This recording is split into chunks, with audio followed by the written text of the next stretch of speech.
Fíjese que hace unos días la actriz Eiza González compartió muy emocionada en redes sociales que había sido elegida para encarnar a María Félix en una cinta biográfica. Sin embargo, de primera mano entrevistamos al abogado Guillermo Pous, quien representa al heredero universal de la doña, a Luis Martínez de Anda, y reveló que dicho proyecto no está aún autorizado. Vamos a ver qué nos dice.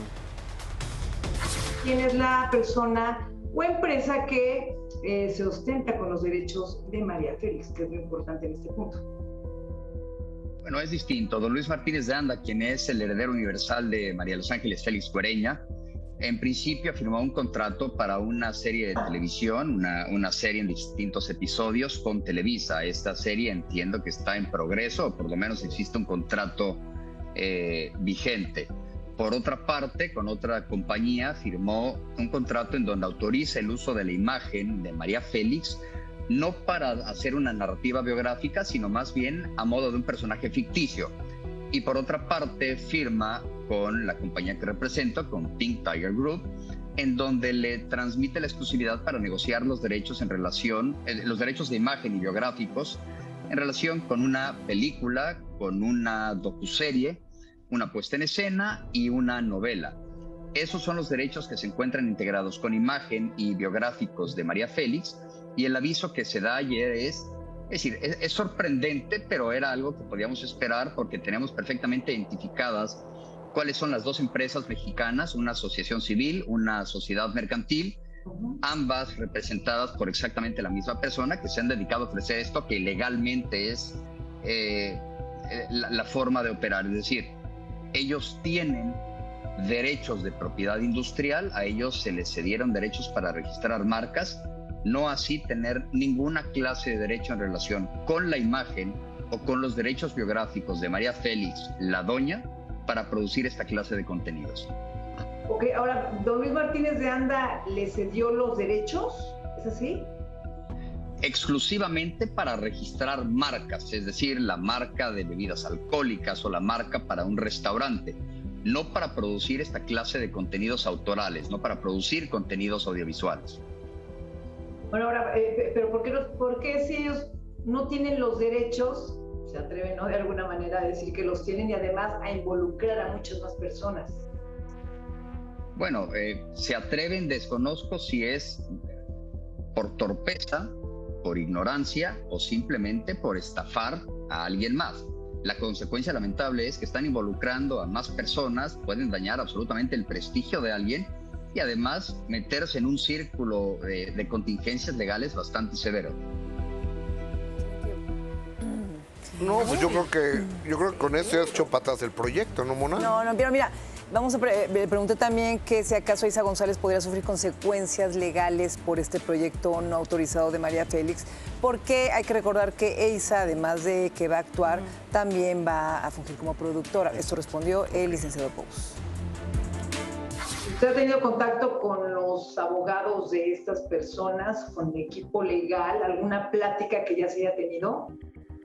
Tuvimos con la parte mexicana, inicialmente ellos nos notificaron diciendo que tenían derechos y que dejáramos de ostentarnos. Nosotros iniciamos un procedimiento conciliatorio, les hicimos ver cuál era la situación, que éramos nosotros quienes tenemos los derechos y que ellos no podían generar esa clase de contenidos. El procedimiento continúa, lamentablemente después de la noticia de ayer parece que esto no va a tener ninguna continuación que lleve a buen curso más allá de iniciar acciones legales si pretenden continuar. Ahora, como mencionamos en la noticia también, se especifica que Eiza González va a formar parte, va a ser productora también de todo este proyecto. ¿Ella también tendría consecuencias legales? Si fuera productora ejecutiva formando parte de una producción a todas luces ilegal, claro, lamentablemente formaría parte de las contingencias. Ahora, ¿quién específicamente no tiene los derechos de la imagen y la vida de la doña, de María Félix? El origen es don Luis Martínez de Anda y él nos lo licencia, se lo licencia Pink Tiger Group, independientemente de las otras dos compañías que mencioné inicialmente. Solamente estas tres compañías son quienes pueden explotar la imagen y o los derechos biográficos de María Félix. Ahora, ¿cuáles son, si alguien quiere hacer este tipo de proyectos? Y como estamos viendo, pues es un proyecto que ya está muy avanzado. ¿Cuáles son los pasos a seguir para no tener ninguna consecuencia legal? Bueno, de inicio, detener cualquier producción que se encuentre en curso. De lo contrario, la inversión va a ser mucho más superior y equiparable va a ser la pérdida. Lo mejor es ponerse en contacto, verificar cuáles son los derechos que existen, si hubiera alguna manera de regularizar, y de lo contrario, detenerse y en todo caso repetir las acciones en contra de quien nos haya estafado. Y la consecuencia, si esto sigue adelante, podría ser una consecuencia de gran suma económica. Sí, claro, es decir, lo que se debe considerar y cuantificar es el gran valor en cuanto a un activo intangible que representa la imagen y los derechos biográficos de la doña para producir contenidos independientes. Esto es, y de esto es de lo que puede o debe o quiere vivir don Luis Martínez de Anda, y es por eso que tiene la facultad exclusiva para decidir, por ser el heredero universal. Lo primero que se buscaría es que se quite el contenido de cualquier plataforma en la que se haya puesto a disposición, y por otro lado, demandar los daños y perjuicios que se hubieran ocasionado. Okay. Mira, yo digo que Pous es el abogado de la prohibición, quiere prohibir todo, ¿no? Prohibir que Cuevas cante a Juan Gabriel, que Araceli Arámbolo aparezca en la serie de Luis Miguel, pero finalmente ya analicé mi comentario de hace rato y está bien, porque los derechos de autor se tienen que cuidar. Y aparte, si no son dueños de legado de María Félix, pues no lo pueden utilizar. Claro. Así es, por eso existe este registro de marcas y son pasos a seguir a final de cuentas en cuestión legal. Claro, por ejemplo, ¿ustedes tienen su nombre registrado? No, pues ¿no? regístralo. Hay que registrarlo. Hay que registrarlo. En el INPI, exactamente.